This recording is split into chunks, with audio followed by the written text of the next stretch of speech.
a special guest in our program. We will interview someone that chose her job because of South Korea. Let's welcome Luna Araújo. Hello, it's a pleasure to be here. I love this program and I always learn a lot with it. It is great to hear that. Well, I hope today the ones that are watching learn a lot. Heard you chose your job because of South Korea. Why? Well, I love the place, starting with the geography, climate and all those related things.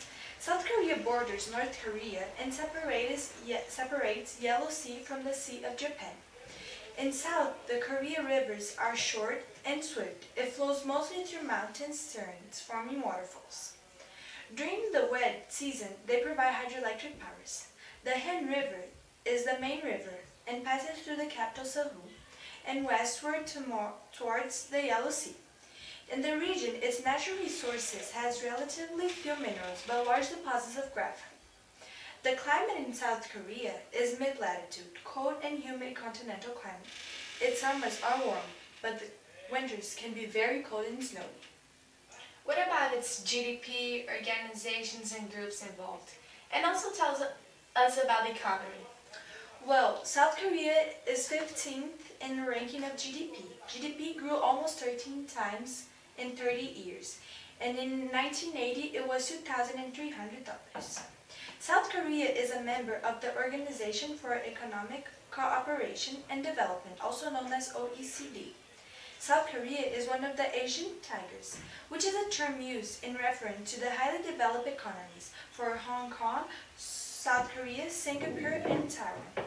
South Korea is only a developed country so far to have been included in the group of next 11 countries. But South Korea is still one of the fastest growing developed countries in the 2000s. For example, in the last month, South Korea's stock market declined 33 points, or 1.63. Also in 2009, South Korea was the 8th largest exporter and 10th largest importer. But even though South Korea has a growing economy, Could you tell us? has a growing economy, it's being damaged because of the belligerent, warlike behavior of North Korea and deep military crisis, and everybody knows what's happening with North Korea. But financial organizations such as International Monetary Fund help South Korea against the economic crisis. South Korea was one of the few developed countries that did not pass through a hard time during the financial crisis. Great. What about population density? Okay, North Korea and South Korea share the same ethnic background. Also, each country's politics and economics have diverged greatly over the last few decades. Korea is ethnically homogeneous. Koreans trace their origin to early peoples from North China and Central Asia.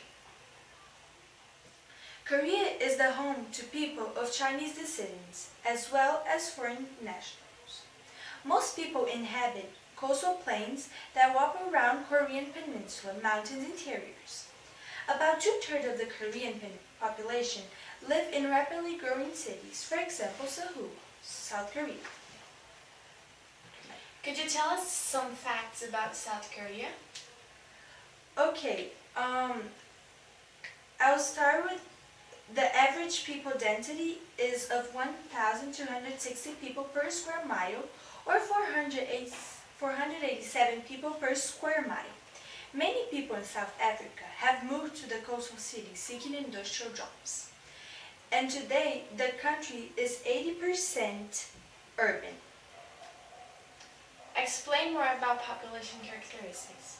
So what I just told is a little bit about the people, density, how many people live in square kilometers. And now I would like to explain about the government, because you told me earlier that the people are curious about that, right? Yes, totally. Okay, politics have affected migration of Korean peninsula. And to escape communism, people in the mid-19s fled North Korea to South Korea and other countries like the US and Canada, seeking political economic freedom.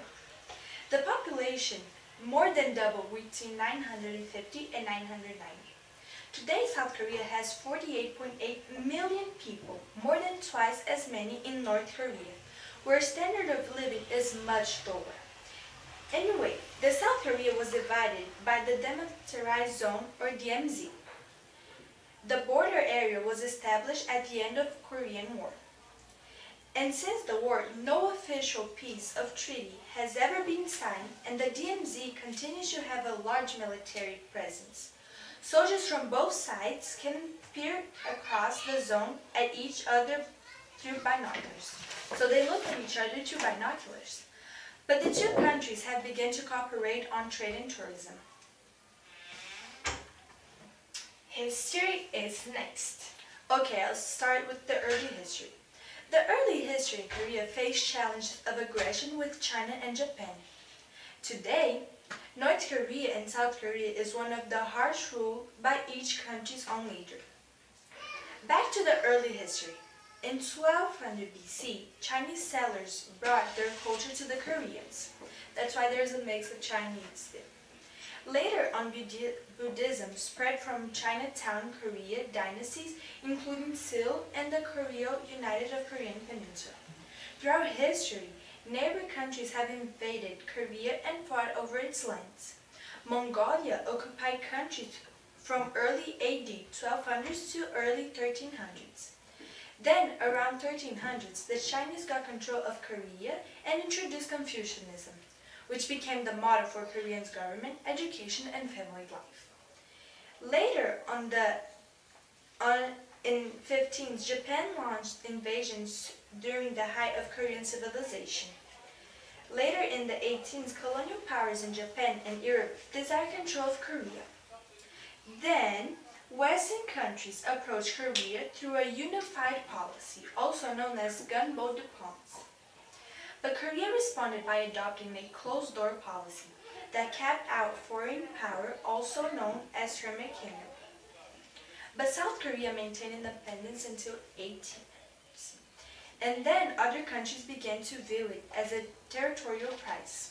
Then, a war between China and Japan, the Russo-Japanese War in 1904 to 1905, has fought for control of Korea.